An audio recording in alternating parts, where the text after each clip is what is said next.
Thank you, everybody. If you can sit down.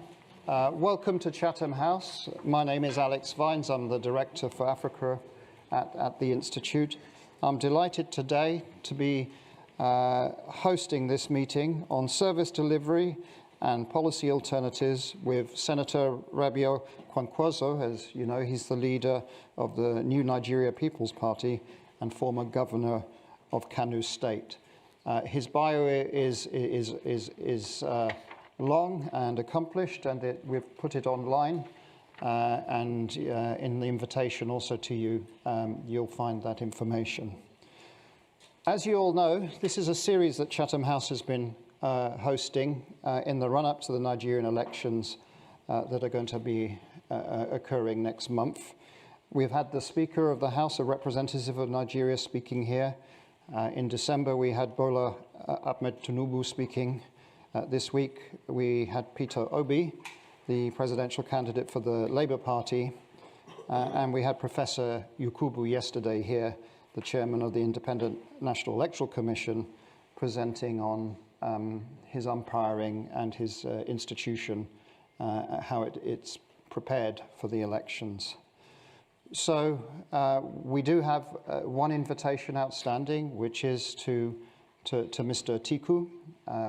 That invitation remains live and valid if he wants to come and speak at Chatham House. This meeting is fully on the record, not under Chatham House rule. We are live streaming, so we're on a variety of platforms, and we also have media in the room also filming. When we get to the question and answer session, please, if you are being on live stream and you're on our Zoom platform, you are very welcome to send in questions. I am trying to either summarize or reflect the questions that you're asking, because I don't want you to be disadvantaged by not being in the room. And we will also obviously take questions from the audience here. The meeting will run for an hour, and I will give the customary respect to the senator by overrunning by 10 minutes, which is what we have done with the previous two presidential candidates. So no more ado from me. Just to encourage also, if you are tweeting, you can use the hashtag AFPROG to tweet if that's what you wish to do.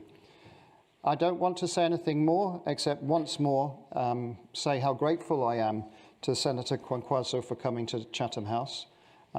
Sir, I thought it was important that you were heard, particularly to international audience also. I tend to think that maybe in the international community has heard your voice less than other candidates, and you have equal importance, in my view, in providing the vision on why you feel that Nigerians should vote you as their next president. So I'm going to invite you now to take the podium to speak on service delivery and policy alternatives. So thank you very much for coming again to Chatham House. Thank you.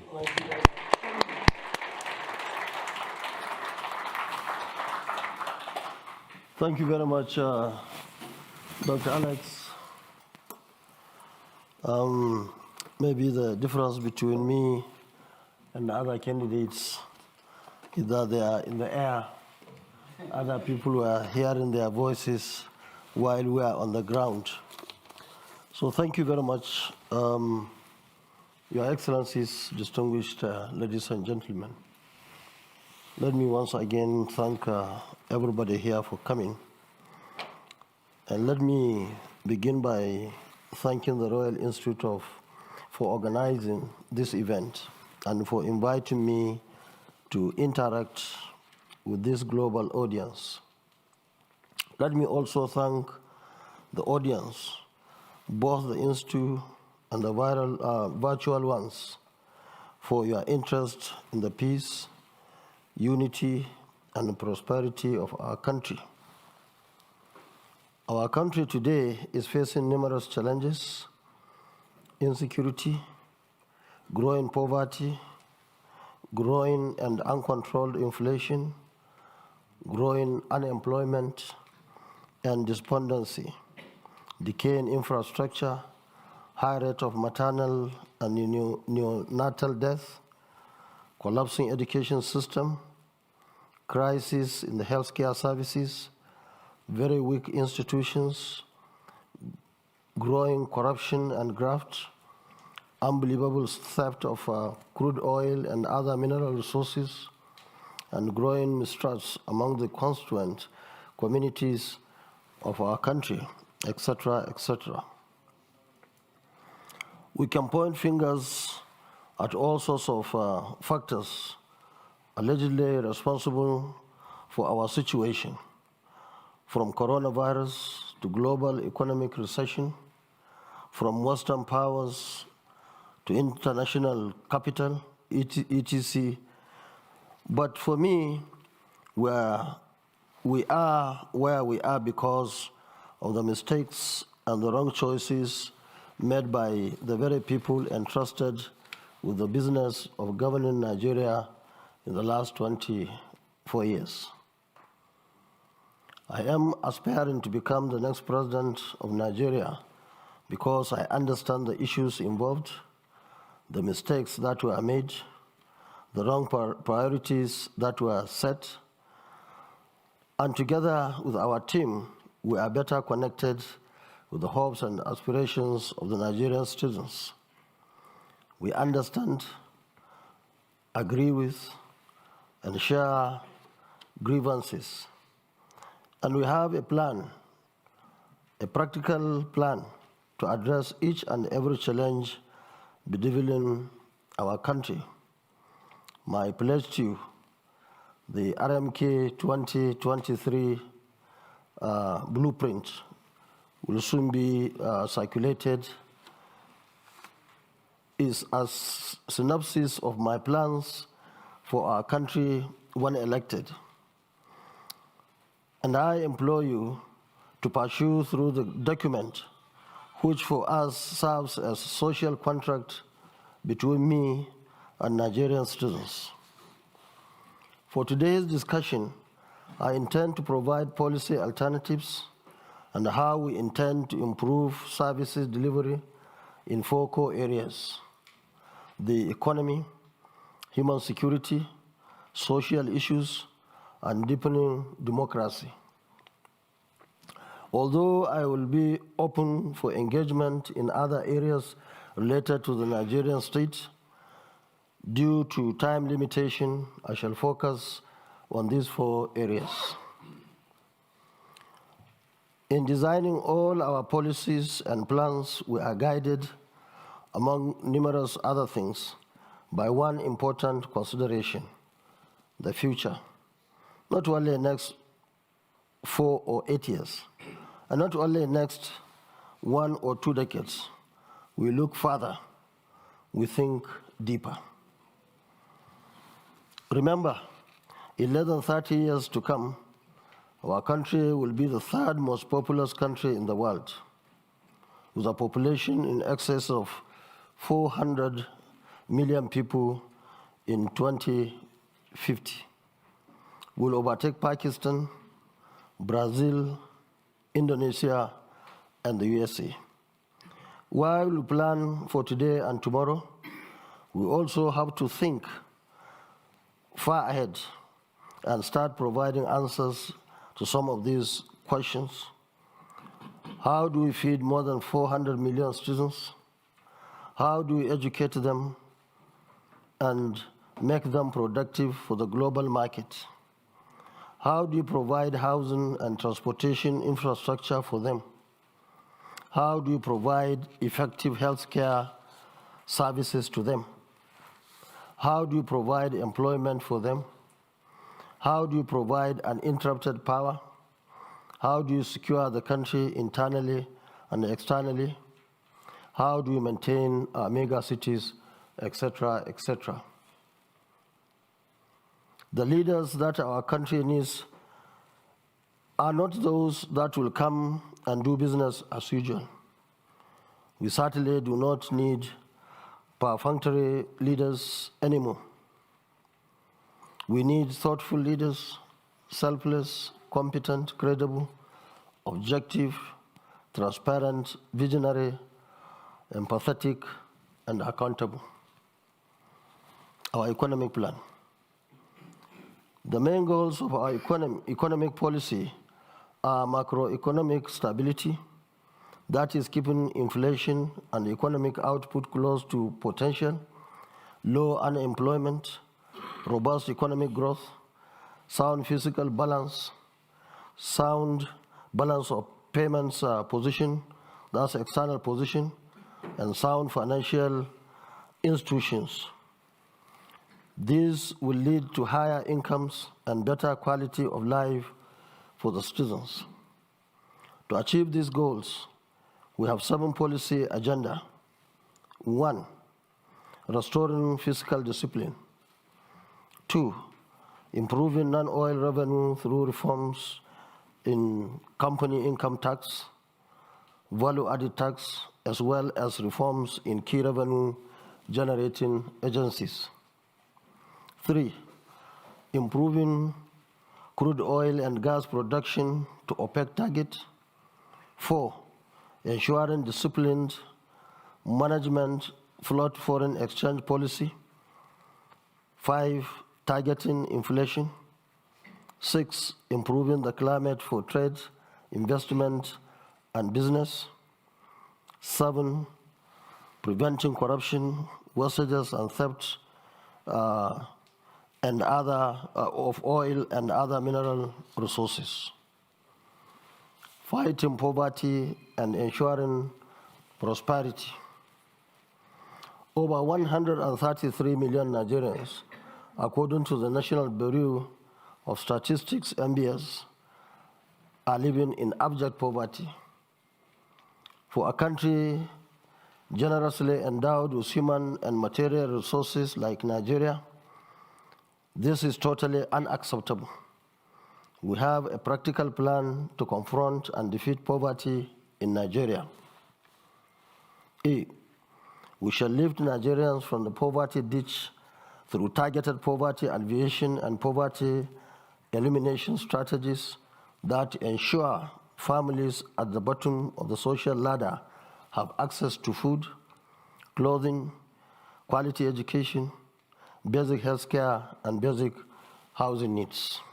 B, to ensure that those lifted out of the poverty do not return into the poverty bracket, we shall ensure that beneficiaries of our poverty elimination programs maintain good paying vocation, high yielding investment, as well as strategic savings to ensure individual, family, and community prosperity. C, deliberate steps will be taken from our first day in office to end youth unemployment in our country. In specific terms, 1, over 2 million job opportunities will be created in the armed forces, police, and other security agencies. 2, our mass housing plan will provide opportunities to more than 1 million Nigerian youths annually. 3, our agricultural mechanization agenda will create over 2 million opportunities annually to place our youth in gainful and productive engagement across the agricultural value chain. 4, our proposed revolution in critical infrastructure will provide over 3 million regular opportunities in the transportation sector and the power sector. 5, our education reforms, especially expanding access and the mopping up of over 20 million out-of-school children, will entail the recruitment of hundreds of thousands of teachers and other associated staff in our education system annually. 6, our plan to modernize healthcare services will not only entail infrastructural and high-tech medical equipment upgrade, but also the recruitment of hundreds of thousands of medical personnel across the 3 levels of care to cater for the ballooning size of Nigeria's population. 7, private sector will be strong enough to generate even more job opportunities as a result of conducive climate and deliberate government policies in oil and gas, power and energy, solid minerals, telecommunications, sports and tourism, entertainment industry, especially films and music, etc., etc. Tackling Nigeria's security challenges. The main targets of our security strategy is to secure or to ensure that all Nigerians enjoy the freedom to live in dignity, freedom from fear, and freedom from want, and to create a conducive climate for investment and collective prosperity. 4 key policy issues are involved: the size and the capacity of the security institutions, enlistment of security personnel, the nexus between security and socio-economic well-being of the citizens, and sustainability issues. Specifically, A, we will ensure justice and fairness to all and the respect of the rule of law by all, irrespective of tribe, religion, region, or social status. This is the foundation upon which peaceful, secured, and prosperous societies are built. B, we will engage and dialogue with all aggrieved groups with a view to addressing every real and perceived grievances. C, we will deploy personnel and set up our technology optimally to ensure that every square meter of Nigeria's territory is secured and protected. D, we will increase the size of Nigerian military from 223,000 active personnel to 1 million. We will increase the size of Nigeria's police from 371,000 active personnel to about 1 million. We will upgrade and modernize the training of all security and law enforcement personnel. G, we will engage the support and cooperation of community leaders and other stakeholders through the instrument of the Community Participation and Reorientation Committees, CPRC, to ensure peace and security in every community in Nigeria. H, we will continue to work with the international community and all friends of Nigeria in the fight against terrorism, banditry, and violent extremism. J, we will engage with and support all our neighboring countries with a view to fighting cross-border crimes and ensuring regional peace and stability. K, our policy proposals in all subsectors, economy, energy and power, education, health, agriculture, strategic infrastructure, trade and industry, women and children, housing, etc., share the all-important goal of ensuring peace, unity, and security in our country. Social issues. Our education revolution. Our revolution in the education sector will be guided by our philosophy of education as public good. We shall ensure through the correct reforms and investment that all our schools provide the best quality education to our students. We have 5 major areas that our revolution will address: out of school and girl child education, national literacy campaign, higher education reform, examination bodies, and scholarships. Some of the immediate actions we intend to take include: A, we shall reform the education sector in its entirety to ensure accountability, expansion of access, and improvement of quality. Every Nigerian must have access to good, quality education, not minding their social status. B, we shall incentivize enrollment of the girl child and all the children from poorly served communities. C, we will eradicate illiteracy in Nigeria. Every adult shall have the opportunity to acquire literacy and engage in lifelong learning.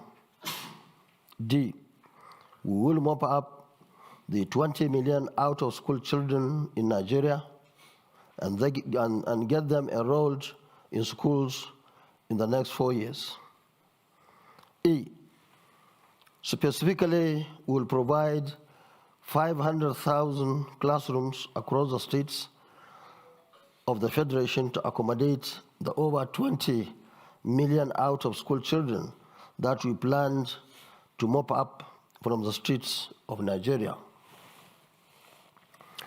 We will provide 1 meal per day per child in all basic schools through the innovative involvement of community participation and orientation committees, CPRC, as well as state and local governments across the country. G, following our successful experimentation in Kano State, we will make all application forms for admission into tertiary education institutions and application forms for employment free. H, we will also make all examinations such as WAEC, NECO, NAPTEB, UMBAS, JAM, etc. free. This was successfully implemented for 8 years in Kano State when I was the state governor. I, we will introduce a 4-year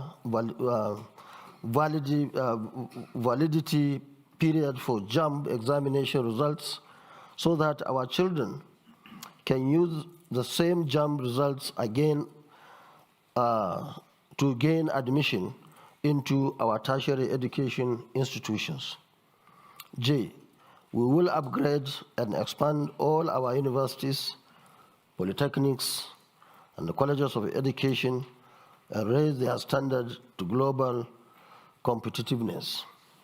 K, we will work with all stakeholders to arrest the rot and the decay in our tertiary education institutions and ensure that the perennial industrial action by staff unions is brought to a permanent stop. We will improve funding for research and innovation. M, we will cause the amendment of all acts and laws that impede in provision of quality education across all levels. N, we will introduce competitive foreign scholarships to give bright Nigerian youth the opportunity to study for higher degrees in the best universities around the world. We will significantly improve the funding and support to education at all levels. And P, we will support teachers and other stakeholders to play their roles in making Nigeria attain greatness through education. Social issues, our healthcare reform.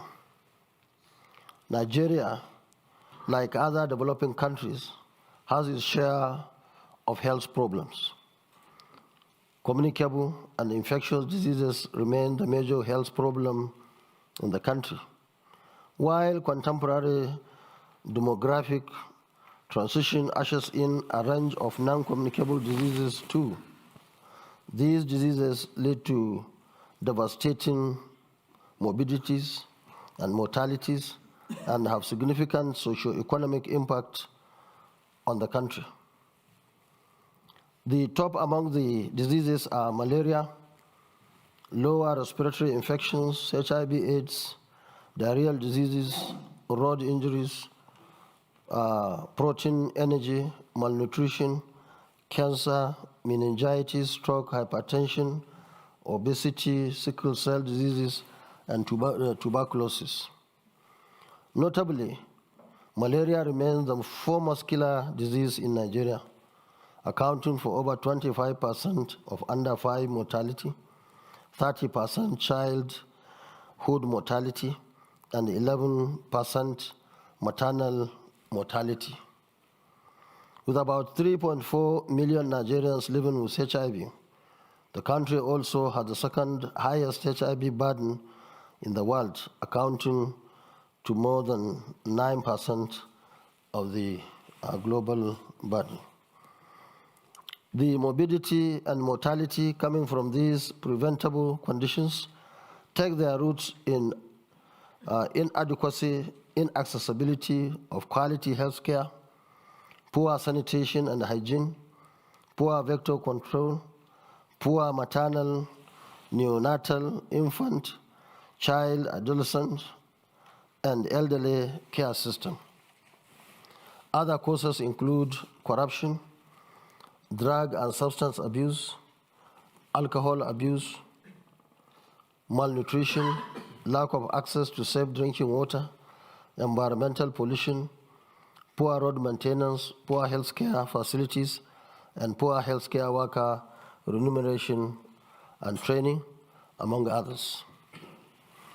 Our actions and programs in the health sector will be guided by our philosophy of health is wealth. We shall reform the health sector in its entirety to ensure professional accountability, quality of service, and professionalism. We will improve sanitation and hygiene in public places, provide the general framework for states and local government councils to develop the guidelines for sanitation inspectors. We will provide, in conjunction with states and local government councils, together with CPRC, free natal and maternal health care services for families. In conjunction with other levels of care provisioning, our administration shall coordinate the provision of mobile clinics to access underserved communities across the country. We will upgrade and modernize all tertiary level hospitals in all states of the Federation with a view to expanding access and improving quality of healthcare services. Upgrade and equip all specialty hospitals to tackle the diseases that cause most deaths and disability in Nigeria, for example, malaria, cancer, diabetes, renal diseases, tuberculosis, etc. Undertake comprehensive reform of medical and health education to create more opportunities and meet the manpower needs of the sector. Review the accident emergency protocols in all hospitals to ensure that all health emergency cases are attended to promptly. Promote exercise and sports through programs and interventions support using specialized institutions. Redirect health workers' energy away from trade disputes to professional development and lifelong learning and improvement of skills. Review the laws of all agencies, councils, and such other bodies in the health sector to remove every impediment hampering the effective and efficient delivery of healthcare services, including healthcare education. Minimize health tourism through facility upgrade, services improvement, health workers training, and technology transfer and acquisition. Training of specialized health care professionals for local and international markets, example nurses, midwives, etc. Strengthen the National Center for Disease Control, NCDC, with view to empowering it to identify and eliminate the spread of infectious and contagious diseases in the country through research and innovation. Social issues, women and children. 53.3% of Nigeria's population is currently under the age of 15, and the current total number of children under the age of 5 stands at nearly 36 million. And each year, more than 7 million babies are born. Nigeria's women of childbearing age 15 to 49 years of age suffer disproportionately high level of health issues surrounding birth. And there are over 40 million women of childbearing age in our country.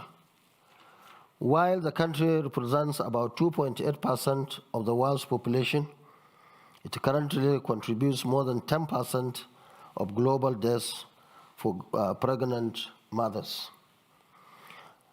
Each year, approximately 262,000 babies die at birth, the world's second highest national total. Infant mortality currently stands at 74 per 1,000 live births, while for under 5s, it rises to 117 per 100 live births. More than half of our under 5 deaths, which is 64%, result from malaria, pneumonia, and diarrhea. Poor access to water, sanitation, and hygiene remains a major cause of diarrhea-related deaths. As of 2015, 57 million Nigerians were without access to improved water sources.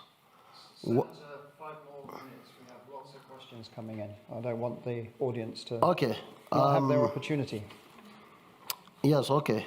Let me conclude quickly. In conclusion, my dear compatriots in the diaspora, we are indeed very proud of your achievements as global citizens. We are even more proud that you are playing your role in creating a better world and also serving as good ambassadors of our country.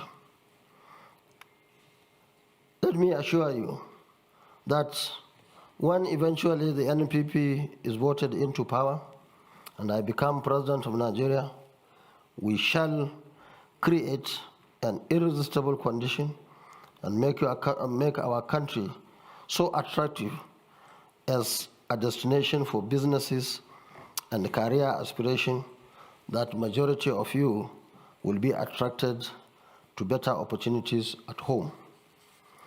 Given your wealth of experience, good education, and achievements, we believe you will have better and more important roles to play at home under our administration.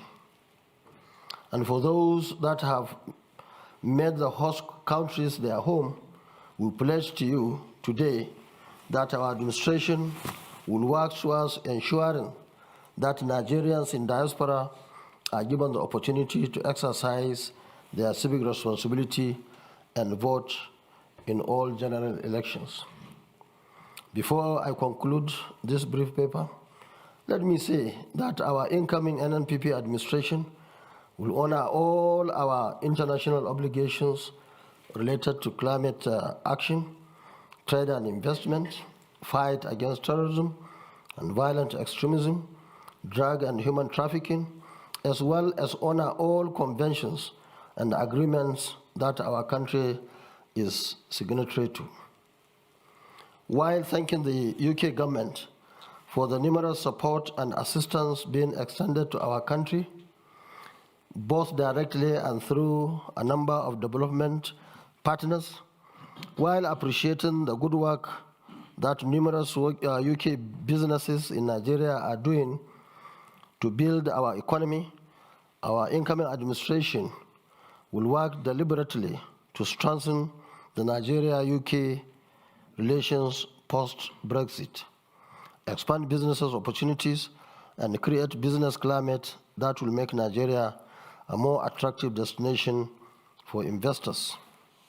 Finally, let me say this. Our country is yet at another crossroad. We are facing an election in which, for the first time in 20 years, President Buhari will not be a candidate. We are going into an election at a time when poverty is biting so hard and money-bagged politicians believe that they can take advantage of the very poverty they inflicted on the nation. But unfortunately, we are also going into this election when the election umpire, INEC, has successfully gotten the enactment of some of the far-reaching amendments targeted at improving the conduct of elections and preventing election rigging in Nigeria. My 30 years experience in politics has taught me that free, fair, and credible election requires so many inputs, so many commitments, but the commitment of the president in particular and that of the presidency in general is key. If the presidency wants free and fair election, it will happen. That's the burden of conducting free and fair elections, much as it depends on the performance of INEC, politicians, security agencies, and other stakeholders. It largely rests on the corridors of the presidency. While thanking the UK, the EU, the USA, and the other friends of Nigeria for their support in deepening democracy in our country, especially the support they are extending to INEC, I want to appeal to them, to the Nigerian president, to ensure that he leaves a legacy of free, fair, and credible election. Luckily for us, the outgoing president was a serial victim of election rigging and manipulation, and also the first beneficiary of free, fair, and credible election in 2015.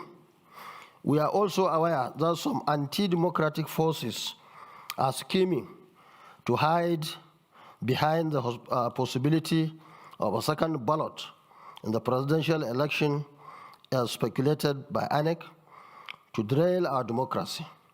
Let it be known that no contraption in whatever guise other than an elected government will be acceptable to Nigerians in 2023. We in the NNPP believe that we will win the election fair and square at the first ballot. We appeal to the president not to listen to any proposal that seeks to undermine the 2023 general elections. We also call on all well-meaning Nigerians as well as international community to be vigilant. I'm also calling on all Nigerians in diaspora to continue to appeal to the governments of their host countries to continue to support our country and ensure that credible elections are conducted. On this note, I will stop here and listen to your comments and questions. Thank you very much for listening. Thank you. Thank you. Senator, take a seat for a moment and we'll get some questions, and then you may want to go up to the podium again, because with the live stream, it's certainly a lot more effective if you respond to questions standing up. So, who wants to ask a question? The lady there, first of all. I'm coming this way. Madam, there's a microphone just there for you. Do tell us who you are. Keep your question short. Okay. My name is Mariam Garba. I'm coming from Newcastle, originally from Kano State. I have two questions. Perhaps go for one first. It's on education. So when it comes to education, Honorable Senator, you've mentioned the number of out-of-school children in Nigeria is quite high, going up to 20 million. On another perspective, the yearly affair for the ASU strike in Nigeria is also a concern. So how will the states and the federal government, if you are elected, get children back to school? And what is the proposal for the lasting solution to the ASU crisis? Okay, thank you very much. If we have time, we come back for second question. The gentleman there with the cap on, I think I know who you support. Okay, thank you so much for giving me the opportunity. My name is Umar from University of Brilliance. I would ask a question about patriotism, because patriotism is a key requirement for nation building. And arguably, most Nigerians at home or diaspora hardly say good things about Nigeria. This established a crack that the Western world used to say every shitty things about our country. In other words, Nigerians live in the country they don't believe in. Considering this sad reality, sir, how realizable is a new Nigeria? Thank you very much. I'm going each row at the moment. So the lady there. Your microphone. Don't worry, we've got time to come here. The front row is not going to be discriminated against neither. Please go ahead, madam. My name is Hadiza Humba, and I live in Northampton.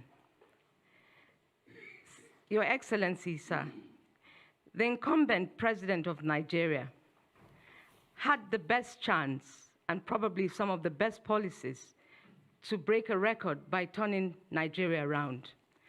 But there were hindrances and hidden forces, which is not an excuse. How do you intend to deal with these hidden forces?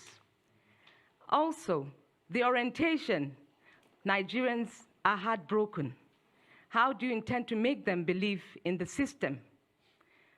And again, the day you become the president of Nigeria, hopefully, will be the beginning of the end. What will be the legacy you want to leave? Thank you. Thank you very much. And I'll take one final question. The gentleman in the corner there. Yeah, you, sir, with the green jumper. Yeah. Yeah, my name is Duke Uputa. I am an independent political analyst and also a Chatham House member. Senator, given that your campaign strategy and promises are very similar to that of Labour Party in many ways, and your main objective is to stop the extraction by the two major establishment parties, is there any circumstances in which you will step aside and cooperate with Labour in order to remove the current extraction in Nigeria? Thank you very much. Senator, you may want to go to the podium and stand up and respond to those questions. Thank you. The final question you received, we did get several of those virtually also, so just a number of people are thinking same thing. Thank you very much. Let me start with the first question from Mariam Garba from Newcastle. You see, for those who are familiar with our antecedents, definitely will have no option other than to believe that we took education very seriously when we had an opportunity. And I want to tell you that in 4 years in Kano, we took over 3,000 young men and women to 14 countries across the world. In fact, when I came here, I met some marine engineers who I think are here with us. Is there anybody? Yeah, they are here. They are part of over 3,000 that we sent out of the country to 14 countries in 4 years. And that's in addition to the universities that we established, 2 universities in Kano. And I am happy to say that in our country, we have a lot of resources, a lot of money. Anybody who says all these things we are saying are not possible, maybe he is part of the scam or he doesn't understand. We have enough resources, we have enough manpower, we have everything that we require to ensure that each child in Nigeria goes to school. And we have done it when I had an opportunity to go to be the governor of Kano State. Now the 20 million are there. That's why we intend to do 500,000 classrooms in 4 years. we will mop up all the resources that are necessary for doing that. And so that at the end of the day, by the grace of God, our children will go back to school. We have done it in Kano. All our children were given opportunity by building thousands of classrooms in primary schools, hundreds of secondary schools, 2 universities, 26 other institutes in just 4 years. And we believe it's possible. And that's our pledge to our countrymen and women.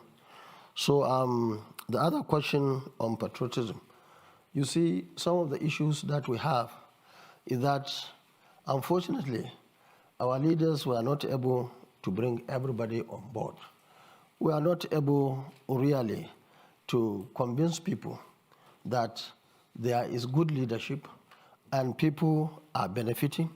Now, one small example I want to make is, contrary to the issue of patriotism as far as the country is concerned, I can assure you the young men and women who benefited in Kano for the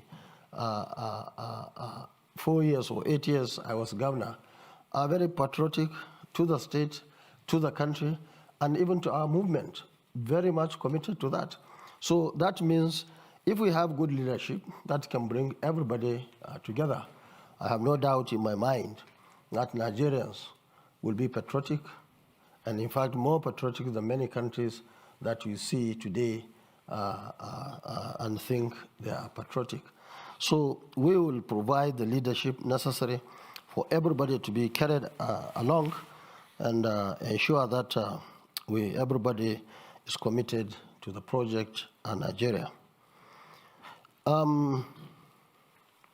I think the issue of hindrances of our sitting president, yes, I believe there are so many hindrances and they are not different from other expectations or our expectations really. But I want to say that leadership requires a lot of capacity. It requires a lot of experience, people with a lot of education, if you like, and all what it takes really to be the president of the country. So I believe that with our party in power, going by our antecedents, going by my personal experiences, I have been in this game for 30 years now, and I have been in this country for about 10 years. I visited so many other countries as Minister of Defense, as House of Reps, Deputy Speaker, a Constitutional Conference member, and a Senator of the Federal Republic of Nigeria, and member of the NDDC representing Northwest, and of course, advisor to President on Darfur and Somalia during those crises. So we know that there will always be challenge to presidents and even to a councillor. And how you handle it determines the type of person you are. We believe that we are going to do the right thing and the support of Nigerians. I have no doubt in my mind that all those issues that are enumerated and many more that were not being mentioned would be resolved so that we can have a very new Nigeria for all of us. My legacy, one, we want to unite the country. We want to have one solid country that everybody is given the opportunity, not based on his religion or his ethnicity, but based on the content of his character. And that's what we have done in Kano.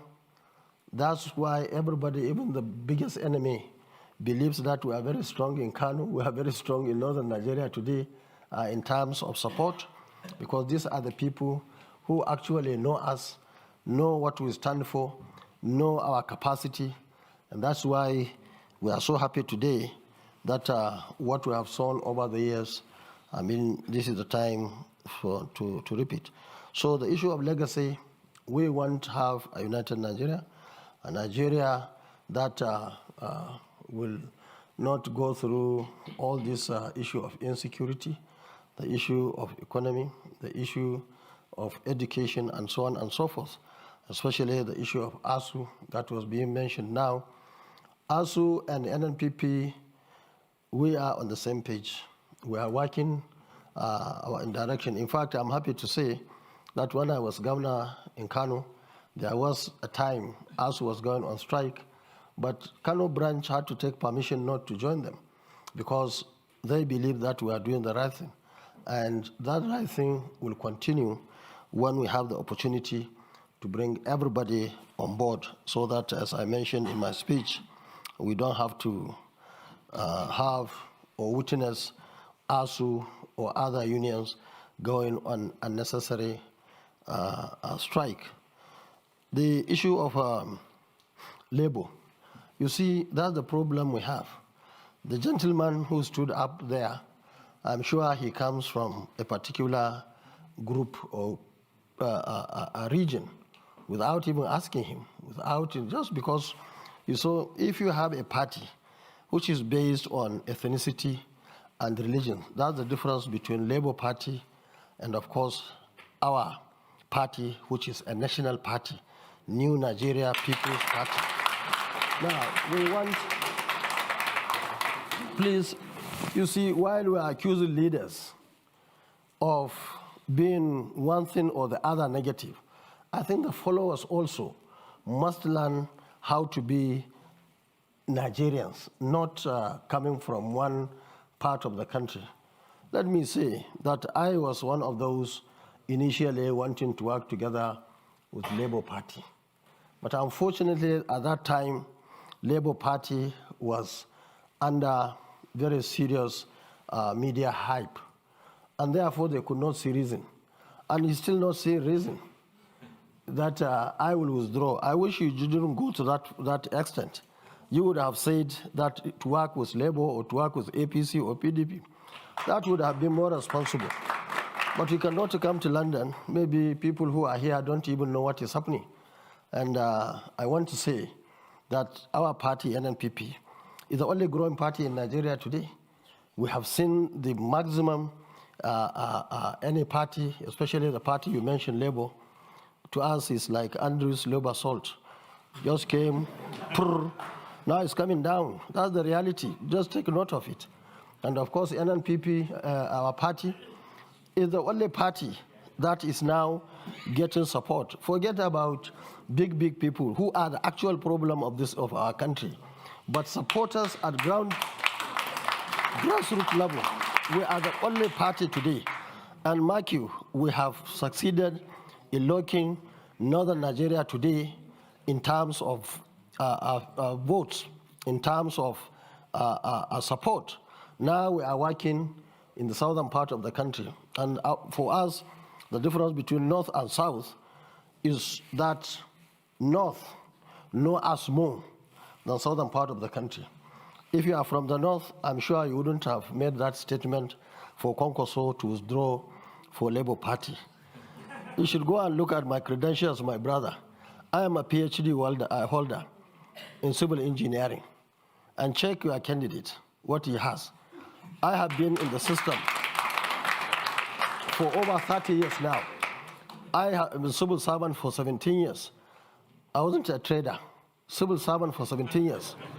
I was Deputy Speaker of the House of Reps in 1992. I was in the Constitutional Conference elected delegate. I was governor of Kano State for 8 years, and so on and so on. I was in the Senate, and so on and so forth. So when we sat down, what I told them is what I will tell you. Okay. If anybody wants to Kwankwaso to withdraw, let's bring criteria and select the best. Anytime I have any better candidate, I'm ready to talk to him. Thank you very much. Let's take another round of questions. We've still got about 20 minutes. So, okay, all right. Right at the front row, you go. There you go. Good afternoon. Do tell us who you are. Short question, please. Mike Abiola is my name, publisher, editor-in-chief, African Voice Newspapers, UK. Senator Kwankwanso, thank you for a very detailed presentation. Let me start by saying your other leading candidates also have brilliant ideas in their manifesto. And we do know that politicians have weaponized poverty in our country. And the prediction is that those with the deepest pockets will win the election. Having said that, I recognize the fact that your party is hoping to build a new Nigeria. And the question to ask, of the 4 leading candidates, the issue here is trust. The issue is character. You must have had issues like people mopping up PVCs in opposition's stronghold. You would have also been aware of videos circulating on the internet. We have the Atiku Gate, we have allegation of some others into narcotics and all that. So the issue is character. If you are at the receiving end of these allegations, or well, to be seen to be one of those who are peddling and also involved in what it's now known as Atiku Gate, what would you do? And what would be your advice to your competitors who are involved? Thank you very much. I'm going to we have quite a few questions coming in through the live stream through Zoom. One of them is from Chidi Nwoonu, who is saying, as a former Minister of Defence, can you expand on the current problems in the military as you see it and your plans to recruit, train, equip and sustain new army voices? The question on the armed forces of Nigeria. That's a question. What's the question? The question is, can you expand on how are you going to reform the military, given your experience formerly as Minister of Defence? And we've been in this row, so this row, and then so the gentleman there, yes, you sir, yeah, with the green scarf, microphone coming. Thank you. Your Excellency, my name is Dr. Muhammad, and I enjoy your detailed explanation. But sir, like most of the other candidates, you have had opportunity. And I as well like your blueprint and theirs, because I have listened to most of them here. I'm a member of Chatham House. I would like to go by your track record, and not only you, as well them, and as well advising them and their supporters. Let's be looking at your previous record and legacy, because it's there in public. Like yourself, you have been governor for 8 years. My question here is, as a young person, sir, can you elaborate, based on legacy, what you did to young people and what you intend to do? I want you to link it with your legacy, because we need to know what you did so that we may have more confidence on you. Thank you. Thank you very much. And, okay, the lady right at the back there, please go ahead. Thank you very much, sir. My name is Priscilla Winkbo, independent broadcaster. So having listened to you, you made mention of the various things that you intend to do. One of the areas was the economic revamping. And in your manifesto, you speak of that being in 3 parts: the ERP, economic stimulation, and you also speak about job creation and so on. And my question to you is this. Given that Nigerians are renowned for setting up businesses, small business owners, and creating so much within that space, what are your plans to work with the African Free Trade Agreement to be able to expand opportunities for Nigerians, because that's a 1.2 billion market, and Nigerians, as small business owners, could benefit a great deal.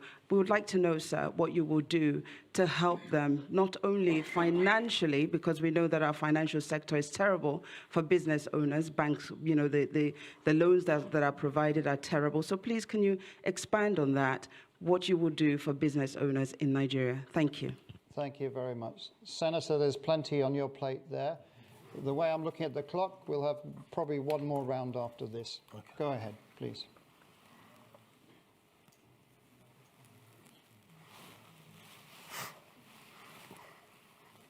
Me? Please go okay, ahead. Okay, Yeah. Thank you very much.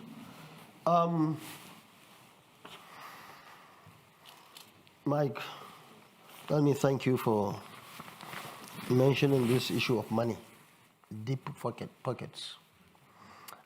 I believe that 2023 election is going to be slightly different in the sense that everybody is suffering.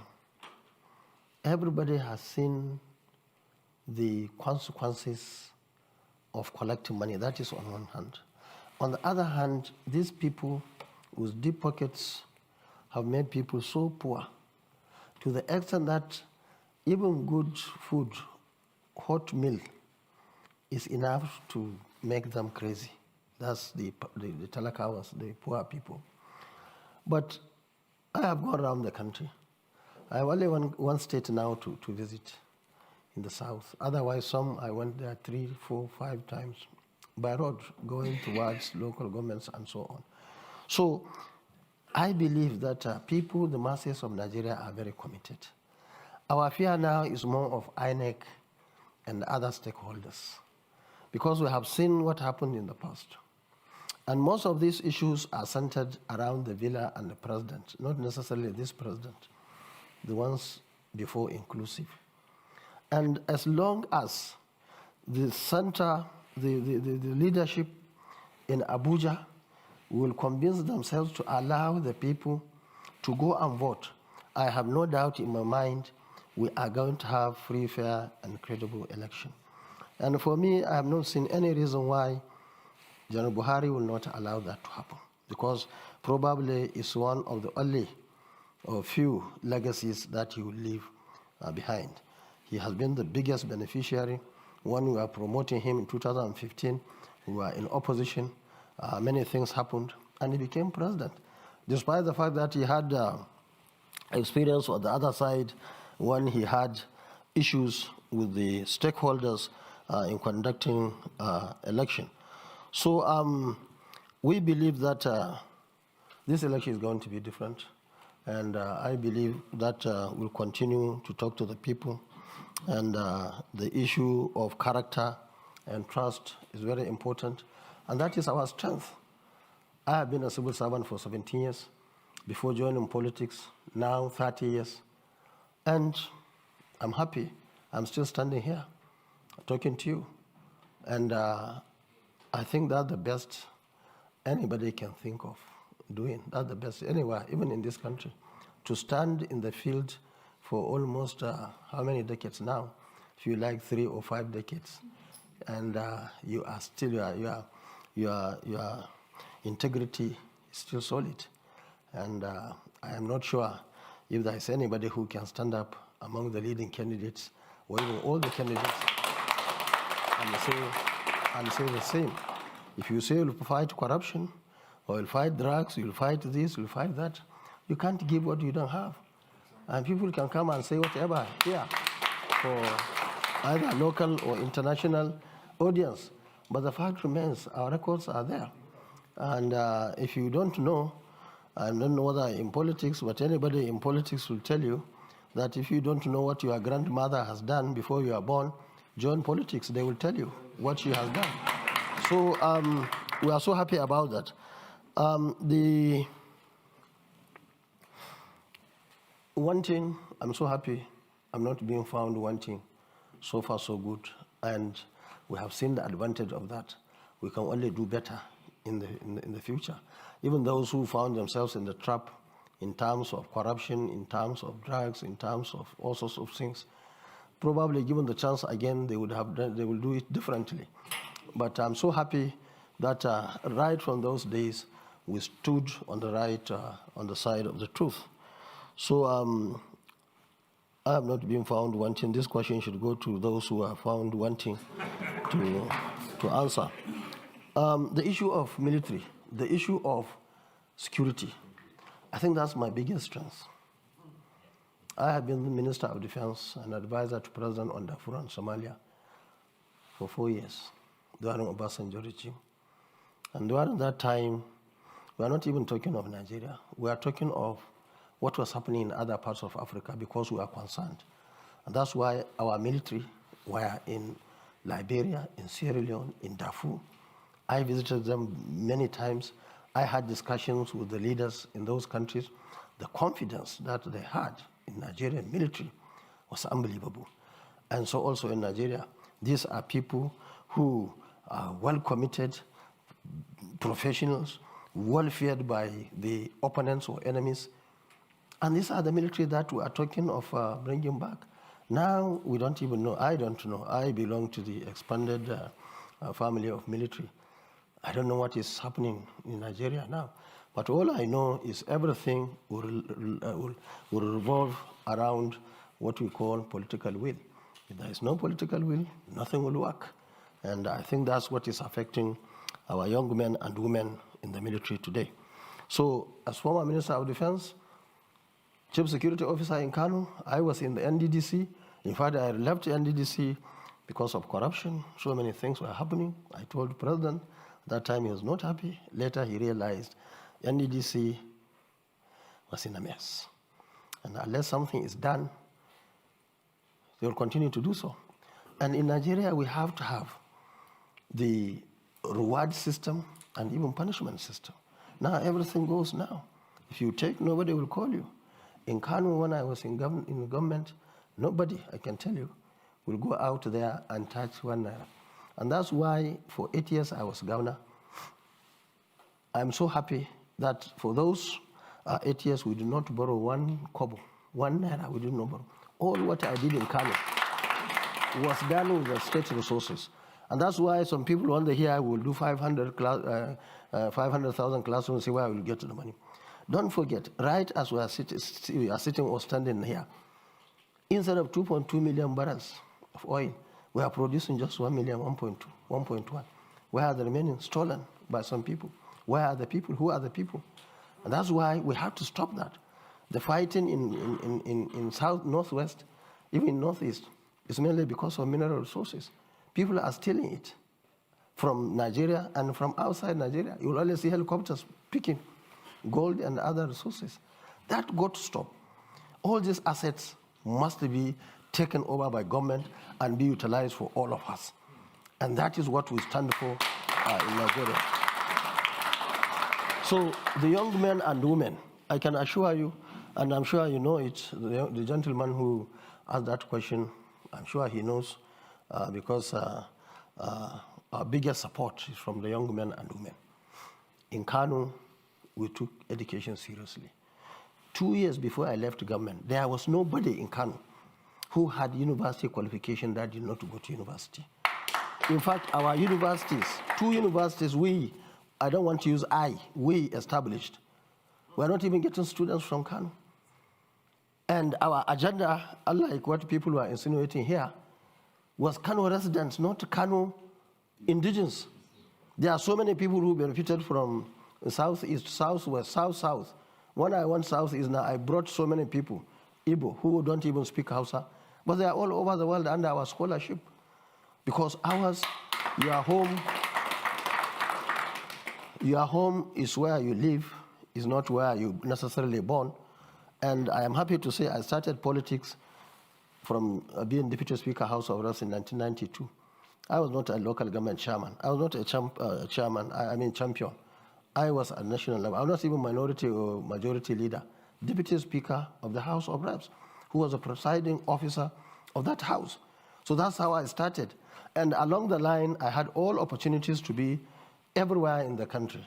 And what is important for everybody to learn, including my colleagues, the candidates, is you should try at any given position to be upright. You shouldn't not be found wanting. And once you are found wanting in countries where they have shame, you don't even come out. You don't mention. So, and you see, politics is not all about making noise. Yes, you are a governor. You are a governor in the corner of a country. That's fine. We have been in the center for many years. Even if I'm not contesting, we want to know that person and say, yes, this is the person that believes in what we believe. Now there are many question marks on some candidates, whether they believe in the country or they believe in seceding from the country. And these are issues in the debates that must come out, and people must come and assure people that this is where they belong. So finally, the lady asked about the economic revamping, helping businessmen and women. This is very critical. You see, in all the countries, you find government subsidizing and supporting people's businesses and so on and so forth, in terms of education, in terms of training and retraining in their respective areas, and of course in providing capital at a minimum interest, minimum. It's not like where we have in Nigeria 30% to whatever percent. That's not acceptable. So we have to do whatever it takes to support our young men and women. And that's exactly what we did in Kano. We established 26 institutes in just 4 years. And one of them is to train this entrepreneurship, to train them, to give them support. That was why part of the institutes we had was the institute of those who handle those who found themselves in drugs. We take them there. After 3 months, we arrange for them to continue their education or train them in carpentry or welding or whatever they want to do. And then government was rich enough to give them capital even free of charge. We have done that many times and so on and so forth. So our policy is centered on the Nigerians themselves. And I want to underline the fact that ours in the NNPP is not based on ethnicity. It's not based on religion. It's not based in the north and south, even though our strength is in the north, simply because they know us. In the south, to me, we are like living in two countries. Many of the things that we have done in the north, you go to the south, people know close to nothing, and vice versa. And what our duty now is to tell them who we are. And that's why we are working very hard. That's why anytime we have an opportunity to go for debate or a town hall meeting, we go. But you know, many of them are running away. The last one was cancelled just a day before we left by channels and BBC. They aborted it because they don't have anything to say. Thank you very much. I'm afraid that we have been defeated by the clock. We are over 10 minutes over. The full speech of Senator Kwankwaso we'll put up on the Chatham House website because he wasn't able to complete the whole presentation. So please just keep an eye on our website. My apologies also for those of you who are online that we haven't taken more of your questions. There were many of them. What I will do is pass on the questions to the Senator's team so that they know what you are asking. I think that's the most appropriate way, so they know the issues that you are concerned with. And finally, I just want to thank you, Senator, for coming here to Chatham House. Good luck with the elections, and we hope to see you back soon. Thank you very much. Thank you. Thank you. The microphone's off now. So.